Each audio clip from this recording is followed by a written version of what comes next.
Magandang hapon sa inyong lahat.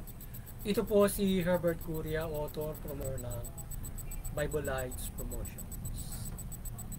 Kakibat ang ating pananalig sa ating banal na Panginoon Diyos, banal na Panginoon sa Kristo at gabay ng kaliwan ng galing banal na Santa Maria, ay ating pong ibinabahagi sa inyo sa linggong ito, ang mensahe ng ating banal na Panginoon Diyos. Ang tema ng mensahe ng ating banal na Panginoon Diyos ay ang paglilingkod ng Panginoong Jesucristo at mga apostol. Ngayon po ay babasahin ko naman sa inyo ang mga mensahe ito mula po doon sa Bagong Tipan o mabuting balita ng pag-ahari ng ating banal na Panginoon Diyos sa pamamagitan ng banal na Panginoong Jesucristo. At ayon po dito sa kay Apostol San Marcos, Kabanata 4, talatang 33 hanggang 34. Ito po ang mensahe. Ang salita ay ipinangaral ni Jesus sa kanila sa pamamagitan ng maraming talinghaga tulad nito, ayon sa na makakaya ng kanilang pangunawa. Hindi siya nangaral sa kanila upang hindi gumamit ng talinghaga, ngunit ipiniliwanag niya ng sarilinan sa kanyang mga alagad ang lahat ng bagay. Ipagpatuloy po natin kay Apostol San Mateo, Kabanata 20, talatang 27 hanggang 28. Ito po ang mensahe. At sino mang ibig maging pinuno ay dapat maging alipin ninyo, tulad ng anak ng tao na naparito upang hindi upang paglingkuran kundi upang maglingkod at ialay ang kanyang buhay upang matubos ng marami. Ipagpatuloy po natin kay Apostol San Lucas, Kabanata 4, talatang 17 hanggang 19. Ito po ang mensahe. At ibinigay sa kanya ang aklat ni Propeta Isaías. Binuksan niya ang aklat sa dakong kinasusulatan ng ganito: Sumaakin ang Espiritu ng Panginoon sapagkat hinirang niya ako upang ipangaral sa mga duka ang mabuting balita. Sinugoy niya ako upang ihayag sa mga bihag na sila'y lalaya at sa mga bulag na sila'y makakikita, upang bigyan ng kaliwagan ng mga sinisiil at ipahayag ang pagliligtas na gagawin ng Panginoon. Ipagpatuloy po natin kay Apostol San Juan, Kabanata 17, talatang 18 hanggang 30. Ito po ang mensahe. Kung paano ang sinugo mo ako sa sanlibutan, gayon din naman sinusugo ko sila sa sanlibutan. At alang-alang sa kanila itinalaga ko ang aking sarili upang maitalaga din sila sa pamamagitan ng katotohanan. Hindi lamang sila ang idinadalangin ko, kundi pati ang mga nananalig sa akin dahil sa kanilang bayan. Ipagpatuloy po natin kay Apostol San Juan, Kabanata 20, talatang 30 hanggang 31. Ito po ang mensahe. Marami pang kababalagang ginawa si Jesus na nasaksihan ng mga alagad. Ngunit, hindi na itala sa aklat na ito. Ang mga naitala dito sinulat upang sumampalataya kayo na si Jesus ang Mesiyas, ang anak ng Diyos, at sa gayon magkaroon kayo ng buhay sa pamamagitan niya. Tuloy po natin sa 1 Corinto, Kabanata 4, talatang 1. Ito po ang mensahe. Kami mga lingkod ni Kristo at katiwala ng mga hiwaga ng Diyos. Ganyan ang dapat na maging palagay ninyo sa amin. At ipagpatuloy po natin sa mga taga-Galacia, Kabanata 2, talatang 7 hanggang 9. Ito po ang mensahe. Sa halip, kinilala nilang ako hinirang ng Diyos upang mangaral ng mabuting balita ng kaligtasan sa mga hentil. Tulad din ng pagkahirang kay Pedro upang mangaral ng mabuting balita ng kaligtasan sa mga Hudyo. Ang Diyos na humirang kay Pedro bilang apostol sa mga Hudyo, ang siya ring humirang sa akin bilang apostol ng mga hintil. Nabatid niya nina Santiago, Pedro at Juan, mga kilalang haligi ng iglesia, na ang Diyos ang siyang nagbigay sa akin ng tanging kaloob na ito.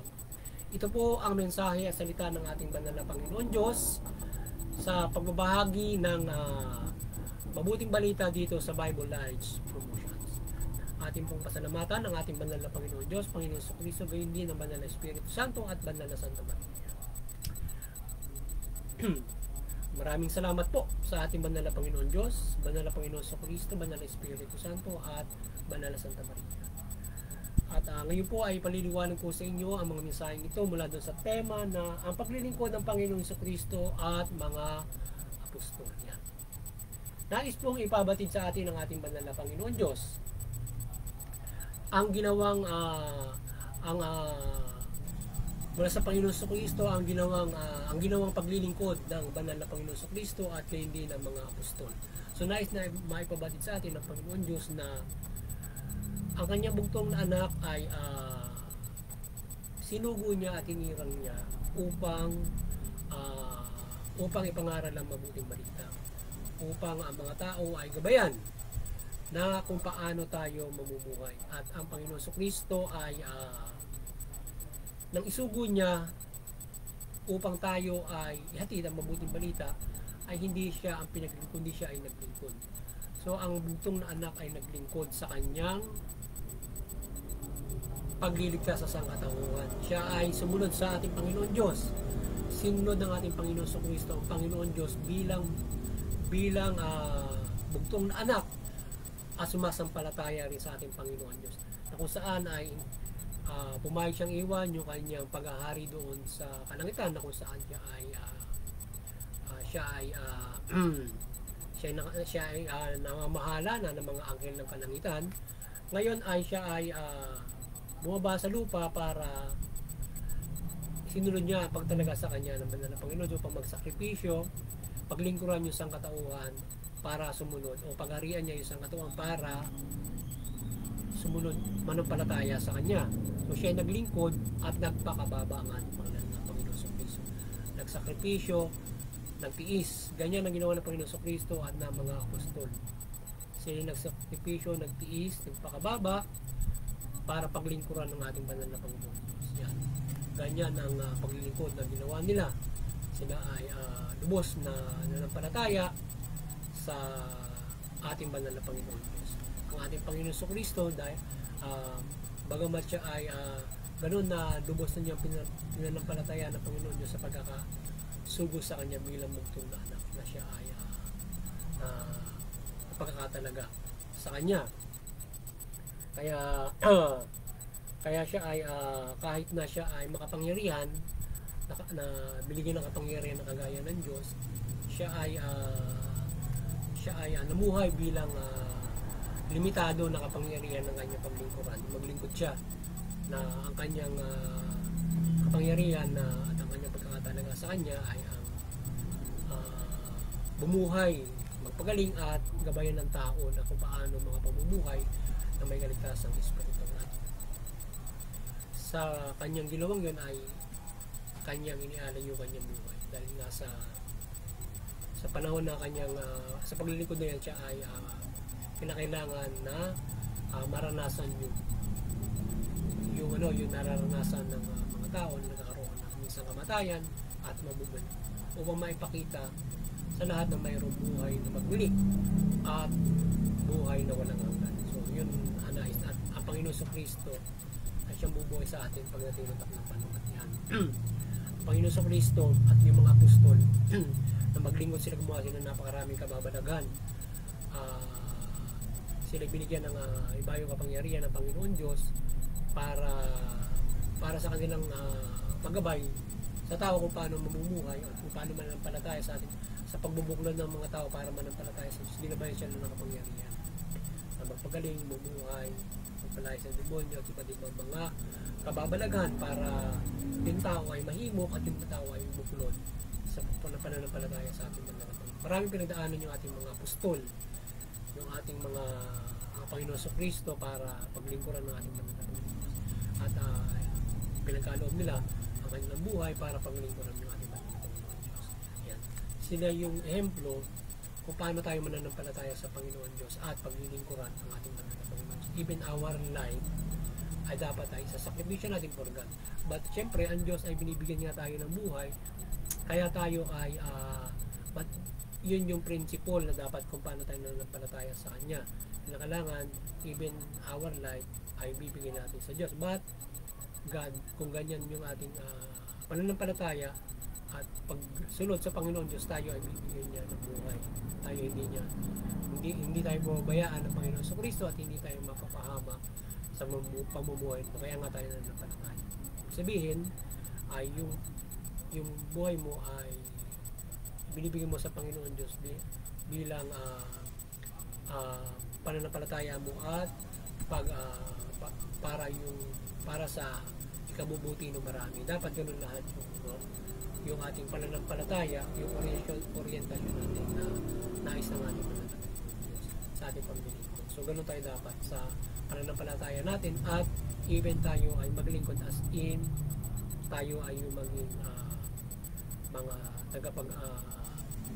tagapagbahagi ng salita ng Diyos, o tagapagdala ng o kakiba sa pamamahala ng Panginoon Diyos, at tagapagbahagi ng nasabi nga na yung mabuting balita ay hustisya ng ating banal na Panginoon Diyos din, kung saan ay ang mabuting balita ay siyang inuusga sa atin ng Panginoon Kristo pagdating ng panahon.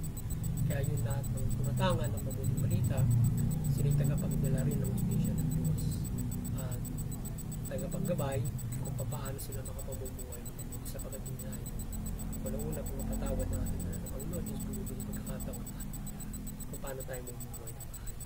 So nakasalalay dyan yung kaligtasan natin sa mabuting balita. Yan, at